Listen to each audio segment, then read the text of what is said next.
Yes, change is scary. But do you know what's also scary?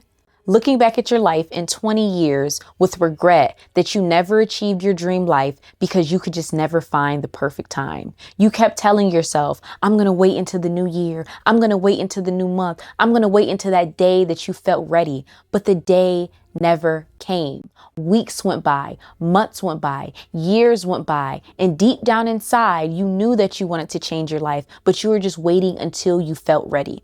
What if I told you it only takes 7 days? Not 7 months, not 7 years, not even 7 weeks. In 7 days, I can give you a step-by-step, day-by-day blueprint on how you are finally going to take control of your life because you have a choice to make. You can decide today to do what's necessary to change your life, or you can wait until the perfect day and build up years, months, and hours of regrets of the life that you always dreamed of, but it just felt like you just never could find the day when it would happen. Now, this video is for you if you're part of my 90-day challenge, but you've been procrastinating and you have not started anything, but it's a week away and you want to get a jump on it. This kind of condenses a lot of my videos in one, so you can achieve a lot of this stuff in 7 days. But then also, if you're not a part of my challenge or joining and you just want to change your life in 7 days, this video is also for you. So first, let's get started. Now, the first 2 days, 1 to 2 days, we are going to call this tracking without change. I know a lot of people, the first thing you want to hear is this is how you change your life. This is what you do. And these are the healthy habits. That honestly is possibly counterintuitive for a lot of individuals. And I'm going to explain why. Now, before you track, I actually want you for 15 minutes to write down what are your goals. What do you want to achieve? For 15 minutes, put on a timer. What are the goals? And just keep writing. Just keep thinking of goals. Do you want to lose weight? Do you want to get a certain car? Like, just think of goals that you want to achieve as a whole. Not even in 7 days. Just what are some goals that you want to achieve? That's the first thing. Now, going back to why we're calling it tracking without changing. So we have an awareness of what are the goals that you want to achieve. We actually need to figure out where are you now in life. We don't want to think from the future you. We want to think from the current you. So we want to figure out what is causing what I call inflammation in your life, problems in your life. And you're going to do this by, and I have a worksheet you can get at the end where you literally just track. What are you doing? What time do you wake up? What time do you go to sleep? How much time do you spend on your phone? What are the major things that you do throughout the day that take most chunks of your time? Essentially, just becoming aware of yourself, even your moods, just write those things down. Now, the reason why I called it inflammation is because I actually went through something recently where I had to use this and it helped me. And it was because of inflammation in my body. So for the past couple of weeks, I've been very, very, very itchy. I've literally been having allergic reactions, and I'm not allergic to anything to my knowledge. I've been having hives. It's been hard for me to sleep. It's just been a lot of problems with it. Now, I would change out so much stuff. I changed out my hair, literally, because I thought it was my hair. I changed out my sheets. I changed out what I was washing my clothes with. I bought, vitamins and stuff to help detox. Nothing was working when I kept trying to change things. I finally sat down with myself and I'm like, okay, what am I currently doing? Like, what are some of the things that I'm doing right now? Then I paid attention to, well, one of the things I started was using antibacterial soap. Now, I know all the clean warriors are going to come in the comments. Sorry, I didn't know. You're not supposed to use antibacterial like dial soap every single day. I was using it as the first part of my wash routine. And then, of course, I will follow up with like a body wash, something nourishing, and then lotion. I didn't know you're not supposed to use it every day because it can cause something called dermatitis. And that is what I had. It wasn't until I stopped and said, what am I currently doing that's wrong? And then figured out that I was able to essentially benefit from the things I was doing that was right. I was changing certain things about my life. I was adding certain vegetables in my diet, really trying to get rid of this allergic reaction. The whole time, it was something that I was doing on a consistent basis. So all this other stuff I was adding didn't matter. And that's what I want you to essentially understand. You can keep adding all these good habits and healthy habits, but if you're not aware of why you're not where you want to be, if you're not aware of what you're doing now, it's going to be a waste. So that's what I want you to do. Also, the neuroscience, of course, behind it is there's something in your brain called your anterior cingulate cortex. Essentially, it's the area in your brain that monitors conflict and difficulty. Now, a lot of times there are things in your life that bring you conflict and error, but your brain doesn't really essentially know that that's what that is, because you've never actually became aware that this thing is actually what's bringing you error and conflict. For example, me with the Dial soap. Now I know not to use it. Since that part of my brain has been turned on, I know, hey, if I use the Dial soap, it's going to lead to an error. That error is me hives, all this other stuff. And so I think a lot of people need to understand that part of your brain probably is not turned on, not because it's not working, but because you actually haven't stopped and became aware of the things that you are doing and essentially figuring out why those things may be keeping you back. So like I said, the first 2 days, I want you to do something called tracking without changing. Now, day 3, we are going to call this building your decision muscle. So a lot of people probably have heard something called your prefrontal cortex, right? That's the part of your brain that people say when you turn 25, you get, and like you're officially an adult. The main function of the prefrontal cortex is to help you make better decisions. That's why when you get to a certain age, you look back and you're like, oh my gosh, I made all these bad decisions. Why did I do that? Why is it just now hitting me? It's probably because your prefrontal cortex is finally coming in. Now, you actually can strengthen your prefrontal cortex as if it is a muscle. Your prefrontal cortex is for decision making. If you start making more decisions, i.e. breaking down your goals, it will make your prefrontal cortex stronger, because essentially that's what it's for. It's supposed to help you break down your goals. That is why it is hard for a 5-year-old to do something that is not hard for a 25-year-old to do, because they can make decisions. They can say, okay, I'm getting in the car, I'm going to go left, I'm going to go right, and that's how I'm going to get there. A 5-year-old just knows they want to go to the store. A 25-year-old can figure out what are the decisions they have to make to get there. So for one day, I want you to break down a goal. Try to make a goal that you can break down in about 2 to 3 steps, give or take. So maybe it's something like, I have a goal of eating healthy today. Okay, so that means I'm going to have to decide what I'm bringing for lunch. That means I'm also going to be hungry. So it's like, I ain't just going to bring no granola bar. Like, I have to bring stuff. That may be a decision of me going to the grocery store. That may be me deciding what I'm going to get at the grocery store. Maybe that looks like me going to the gym, but instead of just saying I'm going to the gym, I'm going to work on my back muscles and I'm going to target certain areas. And so I'm going to do this many reps for this many. Essentially, figure out something you can break down. The whole idea behind this is because I don't think a lot of people understand the disconnect between the person that you want to be and the person that you are now is your ability to get there, right? I think we will all agree. Why haven't you gotten there yet? Most people would say, I'm stuck. I haven't gotten to where I want to be because I just don't know how to get there. I'm just stuck. It's actually a little less complicated than you may think, because I want you to think about it like this. Let me tell you, I want to go to New York from Boston, right? And I'm like, I really want to go to, New York. I really want to go to New York, but I just don't know how to get there. What would you say to me? Oh, well, you can drive. Oh, well, you could take a plane. Oh, if you really, really know up north, you might even say you could take the trolley, and then you could take the ferry, and then you could take you're going to break it down to me. And then even if I tell you, well, if I want to take a plane, how am I going to do that? Oh, well, go online, compare rates, see what's the cheapest, and then put in your card information and then book your ticket. What did you just do to me? You just strengthened your prefrontal cortex. You just broke something down to me to help me learn how to get from A to B. That is the reason why a lot of people have not gotten where they are. The same reason why for some people, they can't seem to figure out how to get to Boston from New York. It is because they literally don't know how to break it down. And I want you to understand, when you don't strengthen your prefrontal cortex and or use it, when you don't break down anything, everything seems like such a big decision. So when you're making decisions thinking about, oh my gosh, should I go back to school or should I move to a new state? Things that are big life decisions, they feel just as heavy sometimes as you deciding what workout you want to do at the gym. Like, don't get me wrong, that's pretty important to understand, but like, what do you think is more important? What workout you want to do at the gym, or what city do you want to move to, or what career do you want to change to?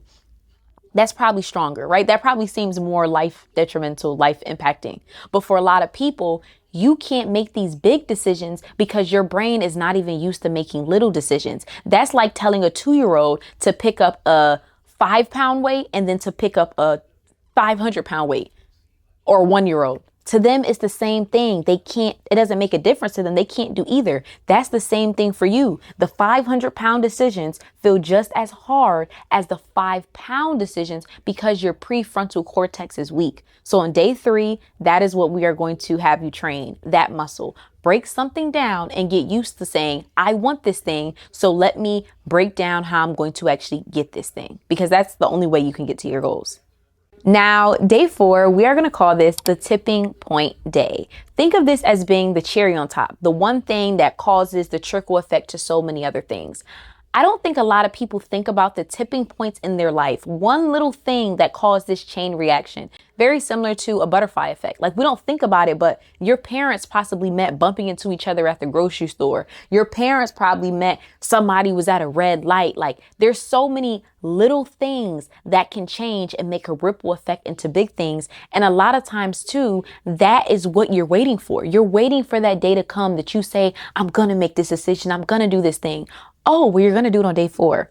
You're going to do something that is almost irreversible. You're going to do something that literally you're going to have to change yourself to fit the new thing that you've done. This may look like you booking a month's worth of workout classes. So you literally have to go because you already paid for it. And if you miss them, that's, money down the drain and possibly more money. That's going to look like you enrolling to go back to school. And I know some of these things sound like I'm going to do that in a day. Well, I don't know what to do. A lot of people know what to do. A lot of people have been thinking about what to do, but you're halting it. And you're like, maybe I should do it, or maybe I should. Listen, you've been thinking about going back to school. Sit down for about 1 hour and 30 minutes, 2 hours, research a couple schools and enroll. I know it sounds like I'm making it into a just do it, but that's what you need. You're waiting for the perfect time, and the perfect time is today. That's why you're watching this video. So on day 4, I want you to think about something that is literally going to cause a ripple effect in your life. And the reason why this is so important is because it changes something in your brain called your self-schema. So your schema is essentially the part of your brain that interprets stuff and kind of tells you what things are. So for example, my phone, right? If I was to use my phone and put it like this to my ear, everyone watching the video probably would say, oh, that makes sense. Like, she's on the phone. If I had no case on my phone and I would drop my phone, people would be like, especially if it's on the concrete, right? Hypothetically thinking, if we went somewhere where they did not have cell phones, or a civilization, a country, something, they didn't have cell phones, they would be like, what is this? What, how do you, they might drop it on the concrete trying to test it out, thinking that it's a rock. Why? Because their schema, their prior experiences is they don't know what this thing is. They have no interaction with this thing. They have no essentially knowledge of this thing. And so I want you to understand your schema is who you are. You literally can change who you are by experiencing new things. Now, if those individuals have me teach them, this is how you use a phone and this is how you make a phone call. Moving forward, they're already going to know that. So next time they see a phone, they're going to interact with it differently.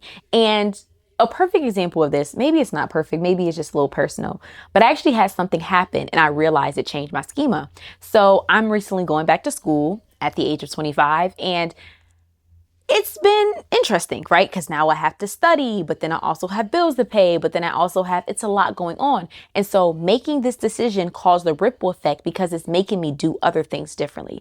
And there was a guy that I was talking to, and we would just chill here and there. And he actually texted me.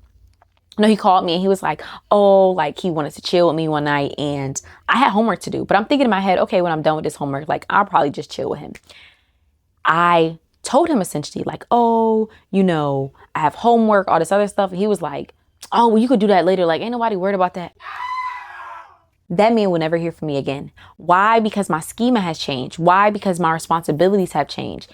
The fact that you're telling me that something that I genuinely care about, something that's genuinely important to me, and just something that's good is not, oh, you could do that later. Oh, you could. No. I can't do that later. But if I did not experience going back to school, I possibly would have hung out with people like that. I possibly would have been cool chilling with him, but it's because there wasn't anything in my life that caused any friction. There wasn't anything in my life that would have told me, hey, this is not what we do anymore. And so sometimes you need that tipping point. You need something in your life that literally changes everything in your life. If you pay for these workout classes and you got to work out in the morning, you can't just go out to drink with your friends and stay up all night. You're going to be like, I got to go, girl, because I got to work out. Do something like that. That's literally going to require your schema to change. It's literally going to require a whole new version of you. And we think of it always being this drastic, 50-day thing. No, you literally can do it in one day, but you just have to make that choice. So like I said, day 4 is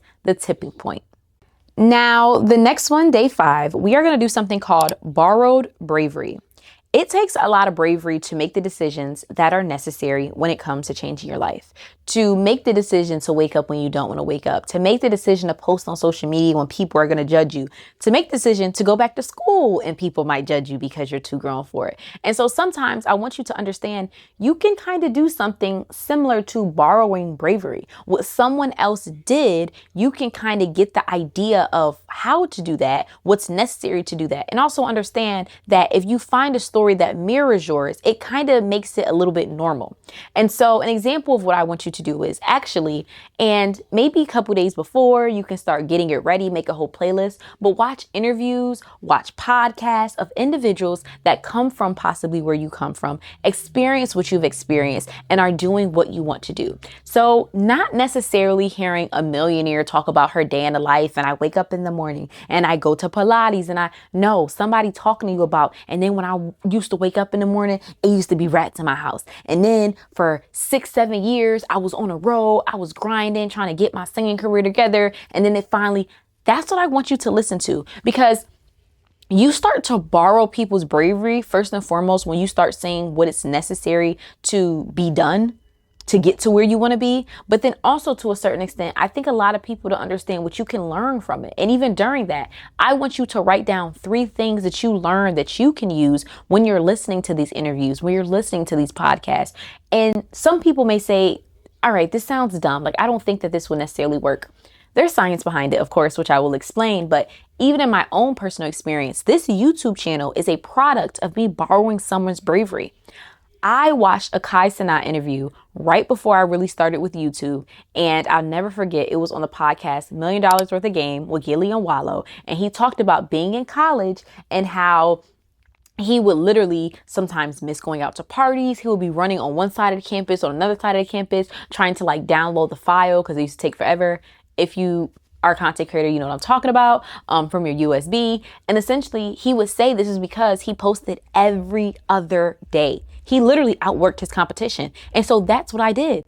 I previously was looking at the big content creators, right? The big people, especially in my space, and they will post once a week. And so I'm kind of like, okay, well, I could just post once a week. That's what the big people do. But then when I heard a story of somebody during their grind posted every other day, I said, well, I'm not big yet. I'm in my grind. When I first started, y'all, I posted every other day. I posted 4 times a week sometimes. And that's how I honestly felt like I got to 100,000 followers in a year. It was because I first and foremost outworked the competition. So I learned faster. I cut out some of the wrong stuff faster. And what took people sometimes 3 to 4 years to do, I did it in 1 because I put out the same amount of videos that they did in 3 to 4 years. But I had to learn that from getting borrowed bravery. And it's so crazy because I don't even watch streams. I don't even watch Kai Cenat's content, if you want me to be honest. But I know he's in a place, in a space that I want to be. So I wanted to hear his come up story. He's one of those people, Drewski, there's certain people when they have real interviews, I watch them because I learn so much from them. So borrow someone's bravery. But also with the neuroscience of it, of course, there are neurons in your brain that are sometimes activated when they see a story that they can mirror, and it kind of makes them rehearse it themselves and feel like they're doing that thing themselves. And so when he said that, I imagined myself posting every other day. I imagine myself doing that thing. And you could do this with so many different things. Of course, content was an easy example, but you could do it with losing weight, starting a business. But I recommend that, hearing people's come up stories. That's why I love biographies. That's why I love just hearing about people during their grind, because it gives me so much motivation. It gives me so much oh, this is possible, or you could do it too. But it doesn't feel like that when all you're hearing about is people's successes. So for day 5, we are going to do something called borrowed bravery. Now, for day 6, we are going to really get into it. And we're going to do something called stress test your energy. We want to see how you do under pressure. The first 2 weeks, the first week of starting your goals, that is what we call the honeymoon stage. That is when you have all the motivation. That is when you're so proud of yourself. That's when you feel great. But then it slowly dies down. And that's usually when most people quit their goals because it starts to become normal. You felt good waking up in the morning early because you didn't do it before. But now you've been doing it for 3-4 weeks and it just feels like I'm not motivated to do it. It felt good the first week or two when you were eating healthy. But now we're on week 4 and it's like, I have to eat broccoli again. So we want to test out what that's going to feel like for you when you have no motivation. Kind of sort of when you got no energy. So pick the worst time of your day when you feel like you have no energy. For most people, it probably would be when you get out of work, though it's really to each its own.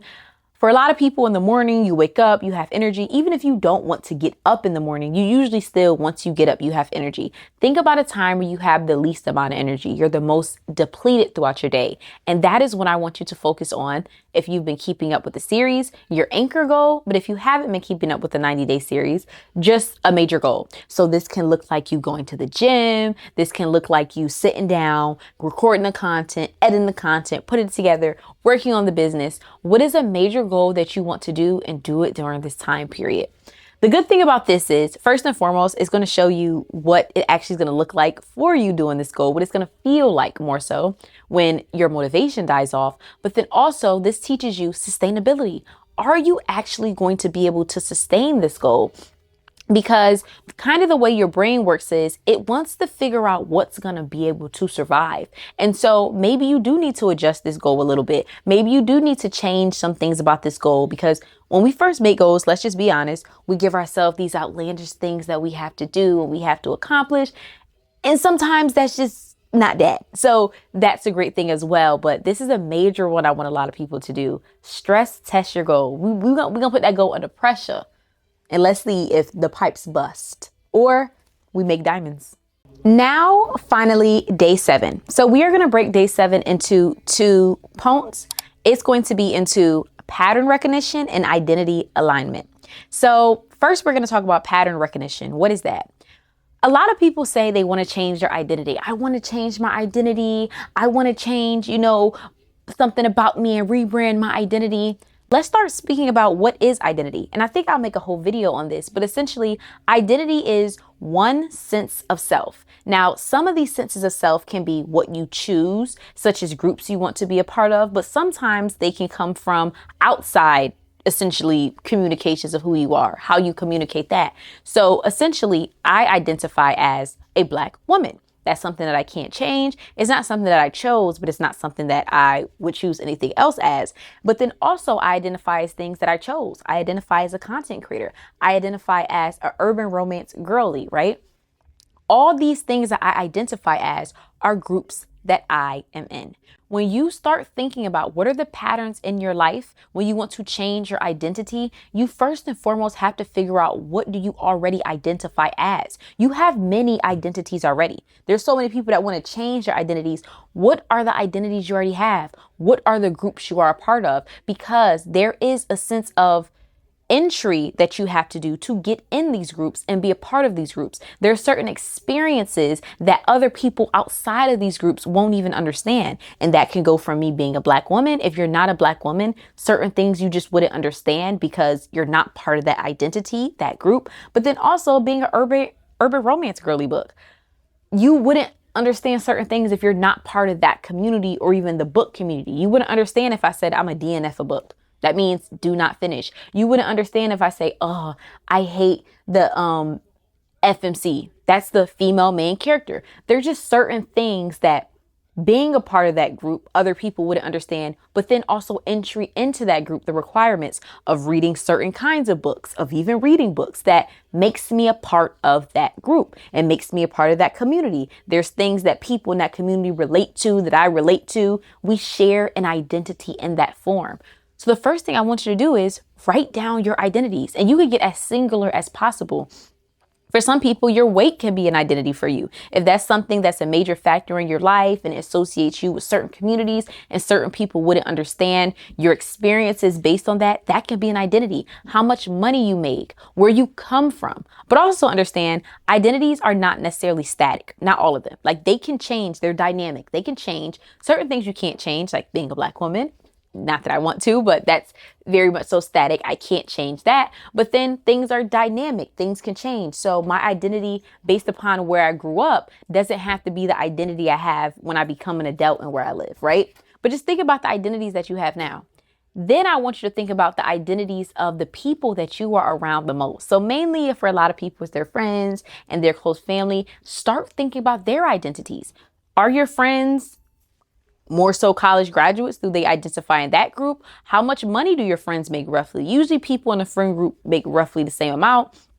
You can even start thinking about where do they live, possibly in the same town as you, similar towns. But then also you can start looking at how do they live? Do they live at home? Do a lot of your friends and, people close to you have their own place? Start looking at these identities. And then finally, I know this sounds like a lot, but you want a lot. Compare them to the identities that you want to have. Going back to identities, the groups that you want to be a part of. And I know hearing that some people may say like, oh, well, being a part of a group, I got to be a part of the group. You do. That's how you have to have an identity. Because let's think about school, right? Whether you went to private school or you went to public school, it was based upon your identity. If you had the money for it, your parents could send you to public school.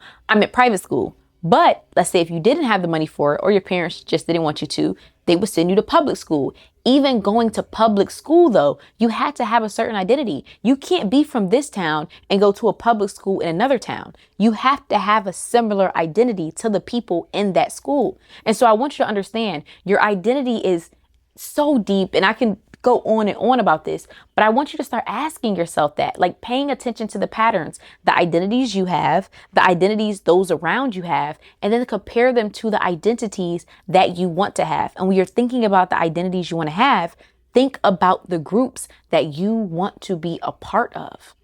Now, the next one is doing identity alignment exercises. So we are going to figure out how we can get you aligned with the identities that you want to be a part of. For 15 minutes, kind of similar to what I had you do on the first day, but a little bit different, I want you to write down identity-based goals. So instead of saying, I want to lose weight, I want to get a certain kind of car, and disclaimer, I probably should have said this in the beginning, but when you're writing down your goals, don't just say you want to lose weight. Say how much weight you want to lose. Don't just say I want a new car. Write down the specific car. Like, get very specific on your goals. These are not dreams. These are goals, things that we can achieve. But here, for the next 15 minutes on the last day, I want you to write down identity-based goals. So identity-based goals, going back to what does it mean to be a part of a group, essentially. You have to do certain things to gain access. So identity-based goals are, I go to the gym 4 times a week. Identity-based goals are, I eat a vegan diet, like whatever you want to do. But I want you to write down this for 15 minutes and put on a timer for 15 minutes straight and try to see all that you can have on there. Disclaimer as well. Think about groups, identities that you actually want to be a part of. Like, don't just say something because it sounds nice, because this is what you're actually thinking about doing. This is not what you just say you want. This is what you're going to have to do, the identity that you're going to have. And so I want you to write down those for 15 minutes. Now, after this, I want you to compare your first day goals with the 7-day goals. And I want you to ask yourself, do they align? Do the things that you say you want to achieve align with essentially who you say that you want to be? Once you've figured out that, one of the final steps is pick your top 3 to 5. For some people, 3 to 5 may sound like a sweet spot. That's perfect. What are the top 3 to 5 you want to achieve by the end of the year? For some people, that may sound like too many, but trust me, pick your top 3 to 5, because I have another video, which I will link below, where I literally break down for you step by step on how to achieve your goals, literally on a whiteboard. And you need about 3 to 5 at least to really get specific and figure out what are the ones that are important to you, what are the ones that are doable, and what will that actually look like? Because like I said before, you need to break down your goals, but you probably just don't know how to do that yet. So that entire video, that is what I do. So if you like this video and if you're serious about changing your life before the new year, this is 7 days, but this is the foundation that's necessary to change your life. I recommend in the next week, join my 90-day challenge, which starts September 25th. From September 25th to December 24th, right before Christmas, I am having a 90-day challenge to essentially change your life.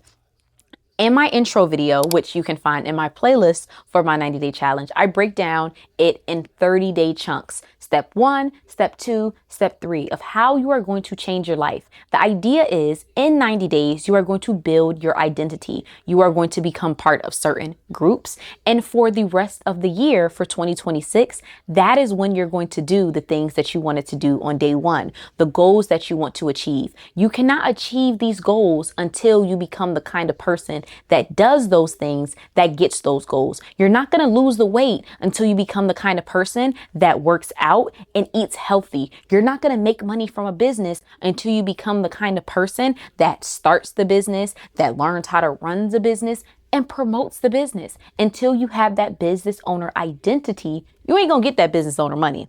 So if you're serious about changing your life, definitely start doing my 90-day challenge. Like I said, I have really been in pre-season lately, just helping people prepare. And I have an entire series, which you definitely can watch.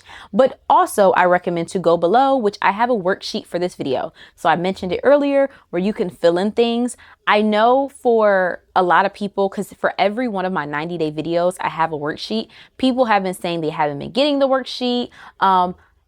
Please make sure you check your spam folder. And if you have Gmail, check your socials folder because a lot of times it's been going in there. After you do that, star it. Make sure it's starred so now it goes to your main folder every single time. And also I come out with weekly emails, just basically telling you about the video that came out recently for the challenge if you missed it, and just giving you the worksheet, explaining it and everything like that. So like I said, if you're serious about changing your life, go below, get the worksheet to sign up for my 90-day challenge. If you are part of the 90-day challenge or you're watching this video for the first time and you just started, welcome to the family, and comment below if you are joining the 90-day challenge. Also, for some helpful things below, I also am coming out with a Instagram page where I'm just going to post daily motivation because I know during this time, a lot of people are really going to need it, including myself. And I'm also just going to give tips on helping you. So it's going to be under my brand name, The Simple Complex, but the link for it will be below. I have linked below my TikTok. I have linked below my podcast if you prefer listening. But listen, if you're serious about changing your life, I'm telling you, give yourself 90 days. A week from now, you have about 90 days, give or take, until the rest of the year is about to come. Take this time to do it. Even if you watch this video late and you only got 80 days, give yourself 80 days and adjust. You only got 75 days. Give yourself 75 days and adjust. You can do it. You've made it to the end of this video. So that means you have serious about something. Stop waiting for the right time, the right day, and change now.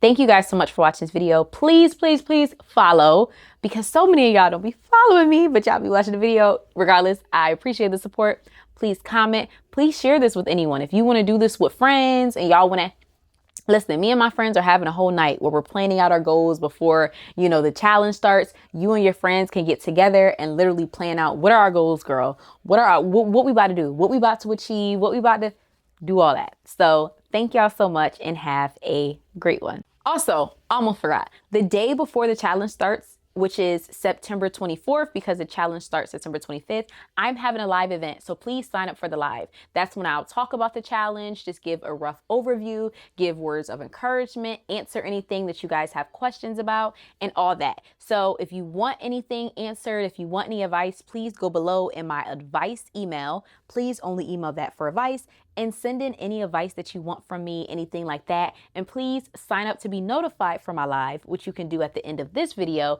so that you don't miss it, because that will be September 24th. But if you're familiar with my channel, you already know I try to go live every other week regardless. So if you want to do that, I definitely recommend that as well.